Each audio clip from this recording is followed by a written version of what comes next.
Tonight, a Cincinnati woman has a message for other tri-staters about identity theft. She wants you to know about her nightmare so it doesn't happen to you. Consumer reporter John Matarese is on your side with her story and how to keep yourself safe. John. Well, Carol and Tanya, most of us figure we are pretty safe from identity theft. And that's what one tri-state woman thought, too. But tonight, the 4 things you should do so you don't become a victim like her. Leslie Yeoman has always been careful where she shares her personal information. That's why she couldn't believe someone had stolen her identity. You just feel real violated.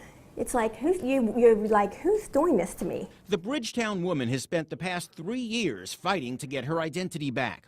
It all started when her credit card was declined one day. Well, I went to use my credit card at gas, which is usually where I use it, and it was declined, and I usually never go over my balance. So she called her card company and her jaw dropped. They told me that there was a cell phone and some cable that was set up in my name and that was being paid through my credit card. She closed her accounts, filed police reports, and placed fraud alerts at the credit bureaus Experian, Equifax, and TransUnion.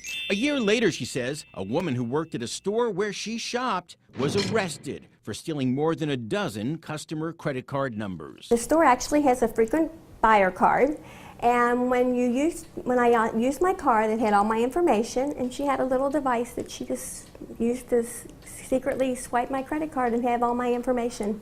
That's what the police think? Yes. In the wake of the recent Target security breach and now the Home Depot breach, security experts say watching your credit and debit cards is essential.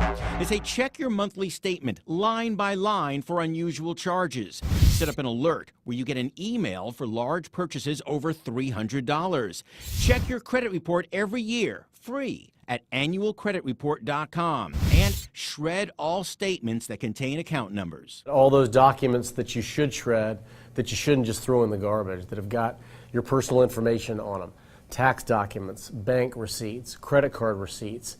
If those get in the wrong hands, they can be used to steal your identity. That's why Not On Your Side's free shredding event this Saturday is so important. It's an opportunity to shred all those receipts from the past year without having to pay a service or spend hours over a small home shredder. Leslie Yeoman now shreds everything and watches her cards very carefully. I do check every statement now when it comes in the mail. Make Very sure that careful. every charge is mine. By the way, Leslie shops with only a credit card these days, where there's no risk of someone immediately withdrawing money out of her bank account. So check those statements and check out our shredding event this Saturday so you don't waste your money. Tanya?